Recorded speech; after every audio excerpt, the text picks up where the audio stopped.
Hi guys! Welcome to Law Diaries Lex Comentarios. So, as you may notice guys, may bagong pa-background ang lola nyo.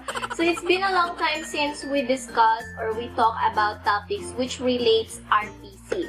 So, for today's video guys, we are going to talk about an introduction or a brief overview of the videos that we are going to do in the future, which is Article 11, 12, 13, 14, 15, and these videos are basically, it talks about justifying circumstances, exempting, mitigating, aggravating, and alternative circumstances. So for today's video guys, we are going to talk about Chapter 2 of the RPC, which talks about justifying circumstances and circumstances which exempt from criminal liability. Again guys, this video is just an overview para meron kayong like brief overview para meron kayong brief background guys kapag nag-discuss tayo about Article 11 to Article 15 of the Revised Penal Code. So these articles guys, Article 11 and Article 15 are very important articles in the RPC. At during our criminal law guys, na-memorize ko to. Na-memorize ko to ng bonggang-bongga guys kasi pinamemorize to ng aming teacher. So kung may mga provisions sa RPC guys na dapat yung i-consider or familiarize or i-memorize, ito yung mga provisions na yun guys from Article 11 to Article 15. But unfortunately guys, ngayon, hindi ko na siya matandaan at hindi ko na siya ma-memorize. So we're going to have a refresh ng mga knowledge natin about dito. So without any further chuk-chakan guys, let's go to our video. Chapter 2, it talks about the circumstances affecting criminal liability. So there are 5 circumstances guys which affect criminal liability. The first one is justifying circumstances, which is under Article 11. Second one is exempting circumstances, which is under Article 12. Third one is Article 13, which is mitigating circumstances. Article 14, which is aggravating circumstances. And then Article 15, which talks about alternative circumstances. So, para ma-memorize nyo yung Article 11 to Article 15, guys, or let's say na parang ma-familiarize nyo yung sequence nila kasi sometimes mapapalit-palit natin siya, diba? So, I'm gonna give you a tip or a something like, yung parang landmark para ma-memorize nyo, guys. So, let's use the abbreviation of JEMAA. J stands for justifying, E stands for exempting, M stands for mitigating, A stands for aggravating, and the last A stands for alternative circumstances. So never forget this abbreviation guys, JEMAA. So this is from Article 11 to Article 15. This would be helpful guys. So first, let's talk about justifying circumstances, or let's discuss it first guys. But of course, I'm going to do a separate video about this one para bonggang-bongga yung knowledge natin dito guys. So justifying circumstances guys is found under Article 11 of the RPC. So ano ba tong justifying circumstances guys? So justifying circumstances guys refers to those circumstances which are justifying. Ito yung mga circumstances guys na walang kaakibat na criminal responsibility or civil responsibility.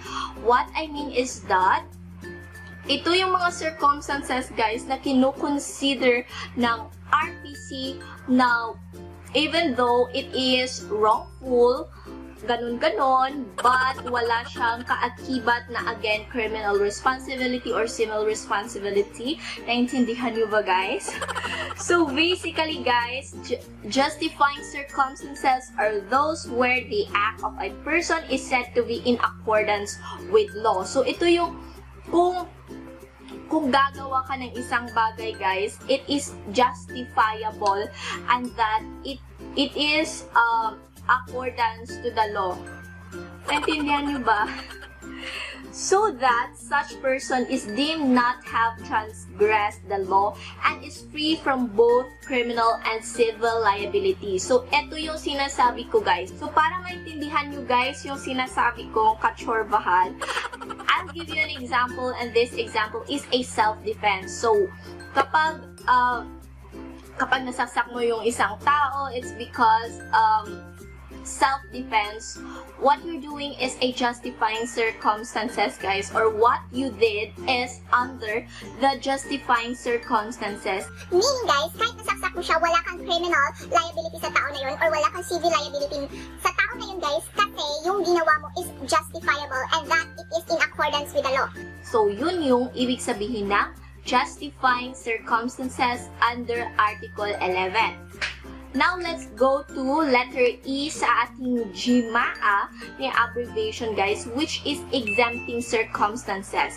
So, just like justifying circumstances, guys, yung exempting circumstances, guys, is wala rin siyang kaakibat na criminal responsibility. So, ano bang pinagkaiba ng justifying circumstances dun sa mitigating circumstances? Eh, parehas lang naman silang walang criminal liability. Bakit pinagkaiba pa sila ng articles? So, pwede naman silang ipagkaisa, no? Or ng provision. So, ano nga bang pinagkaiba nun, guys? So, sa justifying circumstances, guys, yung act mo is in accordance with the law. But, dito, guys, sa exempting circumstances, guys, yung act na ginawa mo, guys, is really wrongful in nature at may kaakibat na punishment.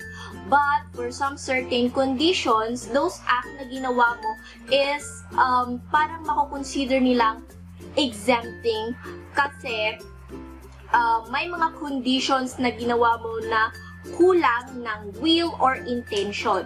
An example for this, guys, is yung mga insane person or imbecile na mga person, guys.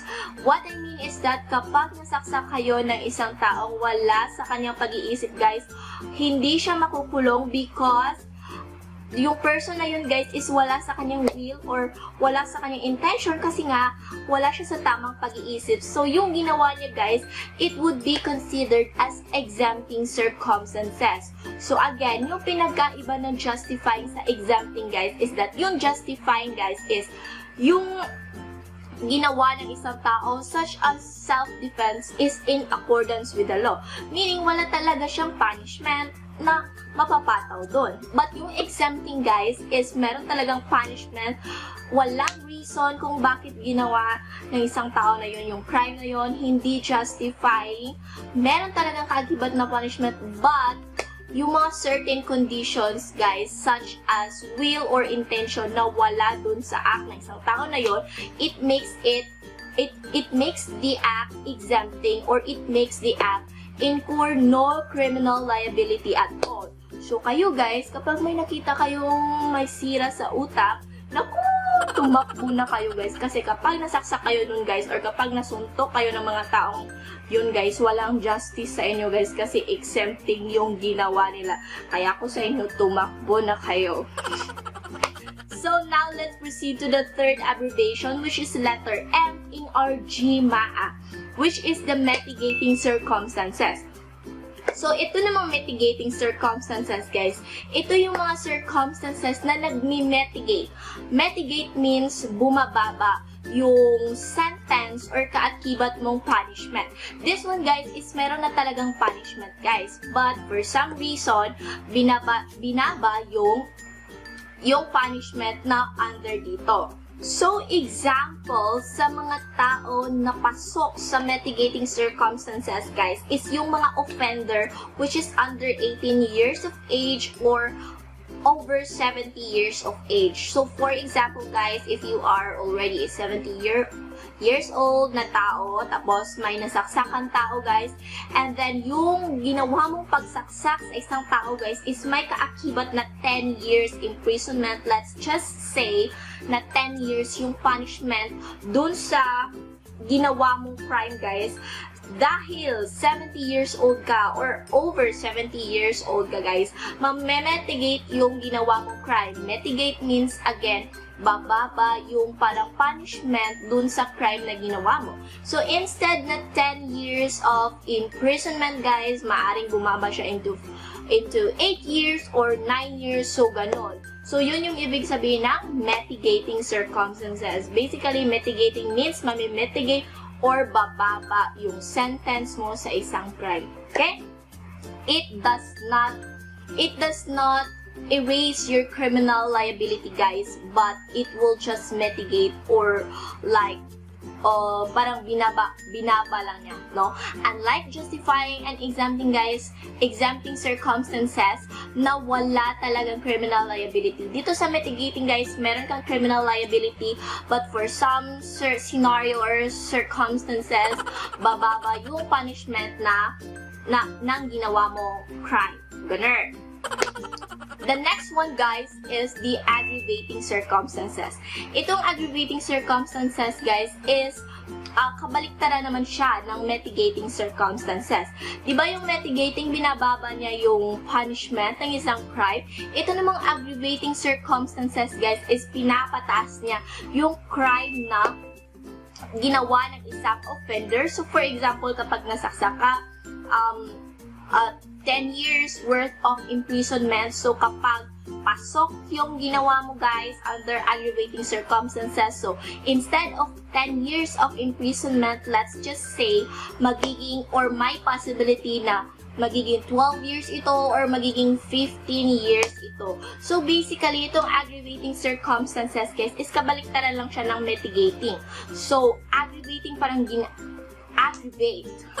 Ganun. So, pinapataas yung sentence ng isang crime or bagay-bagay. Ganun. One example na makakonsider natin, guys, which belongs to aggravating circumstances, is yung paggamit ng mga poison or mga explosive devices para makommit yung crime, yung mga ganun.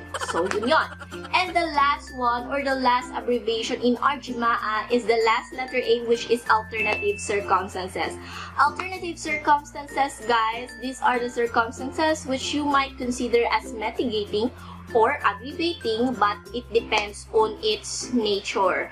Yung ganon. So, pwede siyang aggravating, pwede rin siyang mitigating, but we need to look into the nature of the crime or mga ganun. So, yun lang, guys. Dito nagtatapos yung video na to.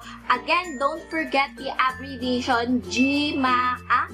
Justifying, exempting, mitigating, aggravating, and alternative circumstances. This will be very helpful, guys, in memorizing or familiarizing Article 11 to Article 15. I hope this video gives you an overview of justifying, exempting, mitigating, aggravating, and alternative circumstances.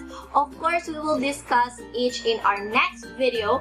So, thank you so much for watching, guys. Hope you do like and subscribe to my channel. Bye-bye! Bye-bye!